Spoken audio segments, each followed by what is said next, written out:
नमस्कार, आप देख रहे हैं डीटीवी भारत और आपके साथ मैं हूं शर्मिला चौहान। बिहार में पंचायत चुनाव को लेकर एक और अपडेट सामने आया है जिसकी जानकारी हम आपको देंगे, लेकिन फिलहाल हम आपको बता दें कि बिहार में पंचायत चुनाव को लेकर लगातार ये कयास लगाए जा रहे हैं कि 2 से 3 दिनों के अंदर पंचायत चुनाव कराने की जो तिथि है उसकी घोषणा कर दी जाएगी और उसमें क्या कुछ अपडेट आया है उस पर भी हम लोग बातचीत करने वाले हैं हमारे सहयोगियों से। लेकिन आपको बता दें कि बिहार में पंचायत चुनाव का जो सिलसिला है, जो मुद्दा है, वो थमने का नाम नहीं ले रहा है, लेकिन ईवीएम का जो मुद्दा था वो तो थम चुका है कि M2 मॉडल से ही बिहार में पंचायत चुनाव कराए जाएंगे। लेकिन और एक बड़ा अपडेट आया है पंचायत चुनाव को लेकर, वो हम जानेंगे हमारे वरिष्ठ सहयोगी से। मुकेश जी, बिहार में पंचायत चुनाव को लेकर एक बड़ा अपडेट आया है, क्या अपडेट है वो? देखिए, ये जो लोग पंचायत चुनाव का इंतजार कर रहे हैं उसके लिए एक खुशखबरी ये है कि छठ के बाद, जो चैती छठ है, उस छठ के बाद ये राज्य निर्वाचन आयोग जो है वो इनकी तिथि की घोषणा करेगी और किस जिले में किस दिन पंचायत चुनाव होने हैं इसकी जो घोषणा की जाएगी। और इसमें ये भी खबरें सामने आ रही हैं कि 10 चरणों में चुनाव कराने की बात हो रही थी बिहार में, लेकिन क्योंकि समय कम है तो ऐसे में क्या 10 चरणों में जो चुनाव होने वाले वो कम किया जाएगा? देखिए, इसके लिए राज्य निर्वाचन आयोग जो है वो तय करेगा कि कितने चरणों में होने हैं, लेकिन पहले जो इसके लेकर के जो ये घोषणा करी गई थी वो ये कहा गया था कि 10 चरणों में होंगे। लेकिन अब सवाल उठता है कि इसके लेकर के क्या तैयारी की जानी है, ये सारा चीज़ जो है वो राज्य निर्वाचन आयोग जो है ये तय करता है। बिल्कुल मुकेश जी, क्योंकि मात्र 2 महीने बचे हैं, 15 जून से पहले ही बिहार में नए पंचायत का गठन हो जाना है और जो गाँव की सरकारें हैं उनका गठन होना है और ऐसे में समय बहुत कम बचा है, तो ये एक बड़ी चुनौती है राज्य निर्वाचन आयोग के पास। बिल्कुल, ये सबसे बड़ी चुनौती ये है और राज्य निर्वाचन आयोग और जिला प्रशासन दोनों के लिए इस बार का पंचायत चुनाव कराना बहुत टफ होगा। इसलिए टफ होगा कि जिस तरीके से ईवीएम की बात चूँकि कही जा रही है, पहले बैलेट से होता था और 6 बैलेट जो है एक साथ जो ये कर्मचारी होते थे वो फाड़ करके देते थे और उस पर वो चूँकि मोहर डालते थे। लेकिन इस बार जो है वो राज्य निर्वाचन आयोग और जिला प्रशासन के लिए चुनौतीपूर्ण होगा पंचायत चुनाव कराना। तो पंचायत चुनाव को लेकर ये एक अपडेट है कि जो पंचायत चुनाव 10 चरणों में कराने की बात कही जा रही है, लेकिन समय कम है और ऐसे में अब देखना ये है कि क्या चरणों में कमी की जाएगी, क्या 2 से 3 चरणों में चुनाव होंगे या फिर 10 चरणों में ही चुनाव होंगे, क्योंकि 15 जून से पहले ही पंचायत का जो नया पंचायत है वो गठन किया जाएगा। और ईवीएम को लेकर भी हमारे पास एक नई जानकारी है, हम अविनाश के पास चलेंगे। अविनाश, ईवीएम की जानकारी ये सामने आ रही है कि कम से कम करीब 7 से 8 लाख ईवीएम की जरूरत है बिहार में पंचायत चुनाव को लेकर, लेकिन कम समय बचा है, तो ऐसे में कैसे तैयारियां होंगी ईवीएम की? जैसे कि अभी आपने कहा 2 महीने से भी कम समय बच गया है, क्योंकि 15 जून वो आखिरी तारीख है जब जो इससे पहले पंचायत चुनाव हुए उसकी 5 साल की अवधि पूरी हो रही है और उसके बाद मुखिया नहीं रह जाएंगे, जिला पार्षद नहीं रह जाएंगे। नए जो प्रतिनिधि का चुनाव करना है, नए जो वार्ड सदस्य का हो या सरपंच का हो या मुखिया का हो, या जो 6 पदों पे जो चुनाव होते हैं उन 6 पदों के लिए नए लोगों का चुनाव करना आवश्यक है। अन्यथा 15 जून के बाद ये स्थितियां बिल्कुल बदल जाएंगी और फिर प्रशासक की नियुक्ति करनी पड़ेगी। ये संविधान में ही है कि आप ऐसे नहीं छोड़ सकते, प्रशासक की नियुक्ति करनी ही पड़ेगी। देखिए, 2 महीने से कम समय बच गया है, ऐसे में सरकार अगर राज्य चुनाव आयोग नहीं करा पाती है तो सरकार को अध्यादेश लाना होगा।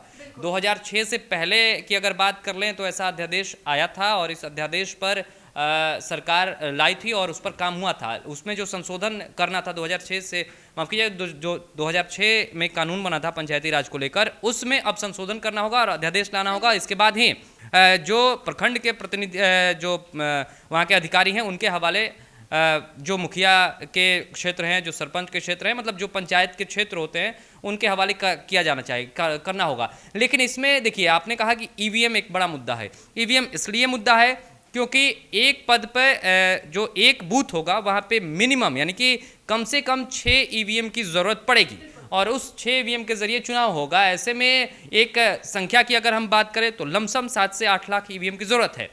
दिल्ली गए थे राज्य चुनाव आयोग के सचिव योगेंद्र राम, उनसे जो बैठक हुई है और उस बैठक से जो अंदर खाने से खबरें निकल कर आ रही हैं उसमें यह है कि केंद्रीय चुनाव आयोग 2 से 2.5 लाख ईवीएम मुहैया कराने की बात कह रहा है। वो कह रहा है कि हम इतना तो आपको दे देंगे, इतने से आप चुनाव कराइए और अधिक जो ईवीएम की जरूरत पड़ेगी उसके लिए अब राज्य चुनाव आयोग को दूसरे राज्यों के पास जाना पड़ेगा। उनसे ईवीएम की मांग करनी पड़ेगी और वो लाना होगा। देखिए, जैसा कि अभी मुकेश जी ने बताया कि चैती छठ जैसे ही बीतता है उसके बाद तारीखों का ऐलान हो सकता है, अधिसूचना जारी हो सकती है, क्योंकि समय बहुत कम है। और सरकार भी इस बार ऐसा नहीं सोच रही है कि अध्यादेश लाकर इस पर चुनाव को टाल दिया जाए। नहीं, सरकार की भी मंशा ये है कि नहीं, चुनाव हो और चुनाव कराया जाए, ताकि जो स्थितियां हैं वो उस पर काम होता रहे। क्योंकि देखिए, सरकार की जो योजनाएं हैं वो गांव तक पहुंचाने के लिए पंचायत प्रतिनिधियों की, पंचायत में मुखिया की, सरपंच की जो भूमिका होती है उसके तहत वहां पर पहुंचना है। और अगर वो नहीं पहुंच पाते हैं तो 7 निश्चय योजना फेल हो सकती है। इसके अलावा जल जीवन हरियाली जिस तरीके से मिशन मोड में चलाया जा रहा है उसमें बहुत असर पड़ेगा, वो पूरी तरीके से नहीं हो पाएगा। तो सरकार ये सोच रही है कि नहीं, चुनाव कराया जाए और समय पर कराया जाए। समय पर अगर नहीं होगा तो फिर तो प्रशासक की नियुक्ति करनी ही होगी, वो एक दूसरा विकल्प है। राज्य चुनाव आयोग के पास एकमात्र अब विकल्प ये बचता है कि अगर 2 महीने में चुनाव कराने हैं तो जो 10 चरणों के लिए सूचना आई थी कि हाँ 10 चरणों में चुनाव होंगे, अब उसको कम करना पड़ेगा। दूसरा कोई विकल्प नजर नहीं आ रहा है। राज्य चुनाव आयोग इस पर भी विचार कर रहा है, इस पर सोच रहा है, समझ रहा है, और तमाम अधिकारियों के साथ बैठकें हो रही हैं कि क्या 3 से 4 चरणों में चुनाव कराए जा सकते हैं। अगर देखिए चरण कम होते हैं तो जाहिर सी बात है संसाधन ज़्यादा लगेंगे, सुरक्षा बलों की तैनाती ज़्यादा स्तर पर करनी पड़ेगी, तो उस पर भी विचार कर रहा है राज्य चुनाव आयोग की ये कैसे पूर्ति की जाए। एक तो 5 राज्यों में चुनाव चल रहे हैं जिसमें अभी पश्चिम बंगाल में वोटिंग अभी और बची हुई है, कई राज्यों में खत्म ही हो गए। तो देखिए स्थितियां ये हैं कि जब तक वो चुनाव के नतीजे नहीं आ जाते तब तक तो बहुत कुछ राज्य चुनाव आयोग के भी पास में नहीं होगा कि हम इन राज्यों से तो मदद नहीं ले सकते हैं। जिन राज्यों में चुनाव नहीं हो रहे हैं वहाँ से मदद ली जा सकती है। हालांकि उत्तर प्रदेश की बात कर लें, यहाँ पे भी पंचायती चुनाव चल रहा है, तो वहाँ से भी आपको बहुत ज़्यादा मदद नहीं मिलेगी। तो उन राज्यों को तलाशना होगा जहाँ पर ईवीएम बड़ी संख्या में है और जहाँ से ईवीएम आसानी से बिहार को मिल सकता है और उस ईवीएम के जरिए चुनाव कराया जा सकता है। ये राज्य चुनाव आयोग के लिए एक बड़ी चुनौती यहाँ पर होगी। एक दूसरी चुनौती यहाँ पर ये राज्य निर्वाचन आयोग के लिए एक मुश्किल कह सकते हैं कि मुश्किल, बिल्कुल मुश्किल है। मुश्किल नहीं है।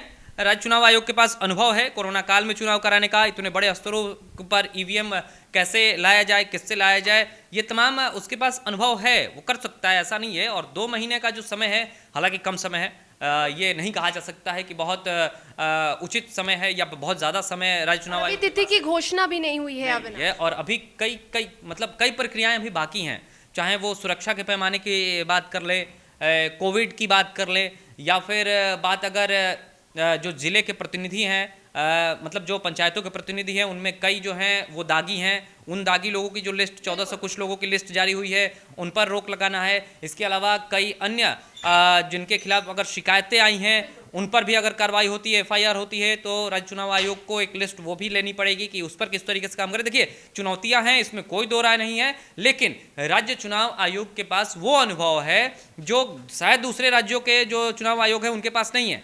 बिहार में कोविड के ही समय में पहला ऐसा बिहार राज्य है जहां विधानसभा के चुनाव हुए, बड़े स्तरों पर रैलियां हुई, बड़े नेताओं की रैलियां हुई, यहां तक कि प्रधानमंत्री नरेंद्र मोदी की कई रैलियां हुई, राहुल गांधी की कई रैलियां हुई। तो ये अनुभव है राज्य चुनाव आयोग के पास, वो करा सकता है चुनाव। चरण कम होंगे, समय कम मिलेगा। अगर आप चुनाव लड़ना चाहते हैं तो आपको समय कम मिल सकता है, ये तो तय मानिए कि आपको प्रचार प्रसार के लिए कम समय मिलेगा, इसमें कोई दो राय नहीं है। शर्मिला की आप जो पहले ये सोच रहे थे कि 10 चरणों में चुनाव होगा तो आपको बहुत ज़्यादा समय मिलेगा या प्रचार प्रसार कर सकते हैं, या उस स्तर पे तो आप काम नहीं कर पाएंगे। हाँ, जिनका अगर 3 से 4 चरणों में चुनाव होता है तो जिनका अगर चौथे चरण में होगा उनके लिए तो समय मिल जाएगा, लेकिन अगर जिनके लिए चुनाव, जिन पंचायतों में चुनाव पहले चरण में होगा उनको काफ़ी कम समय मिलने जा रहा है। इसलिए आप चुनाव की तैयारियाँ करते रहें। जैसा कि डीटीवी भारत अब तक लगातार पंचायत चुनाव को लेकर अपडेट पहुँचाता रहा है, कोशिश हमारी रहती है कि हम अब तक सही और सटीकता के साथ खबरें पहुंचाएं, और पंचायत चुनाव को लेकर आपको डीटीवी भारत लगातार खबरें पहुंचा रहा है। और आज की जो बड़ी खबर रही है, हालांकि तमाम बिंदुओं पर अभी भी राज्य चुनाव आयोग काम कर रहा है। जैसा कि मुकेश जी ने बताया कि चैती छठ यानी कि 20 तारीख के बाद, जो हम लगातार कह रहे थे कि जो समय दिया गया है जिला के अधिकारियों को कि वो अपनी लिस्ट को सबमिट करें, वो जैसे ही सबमिट होता है 20 तारीख के बाद यकीन मानिए या तय मानिए कि राज्य चुनाव आयोग आगे की प्रक्रिया में जुड़ जाएगा, और इस महीने में ही हो सकता है कि कम चरणों में ही चुनाव हो, लेकिन अधिसूचना जारी हो सकती है, क्योंकि राज्य चुनाव आयोग के पास एक बड़ी चुनौती है और उसने चुनौती को स्वीकार किया है। इसलिए मल्टी पोस्ट ईवीएम को ना कह के सिंगल पोस्ट ईवीएम के लिए हाँ कहा गया है। क्योंकि देखिए मल्टी पोस्ट ईवीएम में एक और जटिलता आ रही थी, जो बैठक हो रही थी दिल्ली में, उस बैठक में सिर्फ राज्य चुनाव आयोग के सचिव या केंद्रीय चुनाव आयोग के अधिकारी ही नहीं थे, उसमें उस कंपनी के भी प्रतिनिधि थे जो ईवीएम बनाती है, और टेक्निकल लोग भी थे टेक्नीशियन भी थे जिनके पास वो तमाम अनुभव है, तो उन लोगों ने भी इस पर विचार किया, इस पर बातचीत की और उनका सीधे तौर पे कहना है कि देखिए मल्टीपोस्ट ईवीएम के कुछ पुर्जे विदेशों से मंगाने पड़ते हैं। जो फिलहाल जो कोविड की स्थिति है, कई देशों के लिए तो फ्लाइटें नहीं चल रही हैं, कई देशों के लिए स्थितियां खराब हैं, वहाँ से सामान नहीं आ रहे हैं, तो वहाँ से सामान मंगाना पाना फिलहाल संभव नहीं है। और इसलिए बैकफुट पे राज्य चुनाव आयोग आया, उसने कहा कि नहीं, मुझे चुनाव कराना है। और अगर सचिव योगेंद्र राम की हम बात कर रहे हैं, उनका साफ तौर पर कहना था कि हमारा मकसद है चुनाव होना।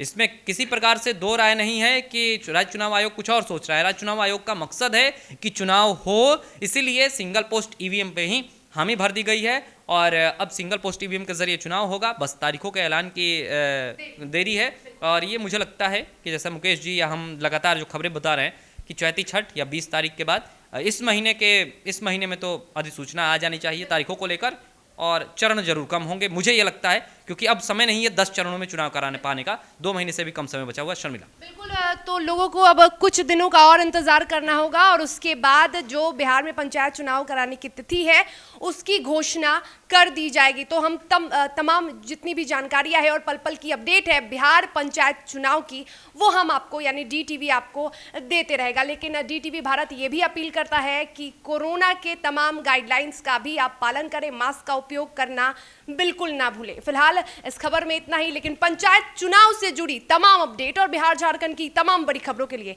आप देखते रहिए DTV भारत। नमस्कार।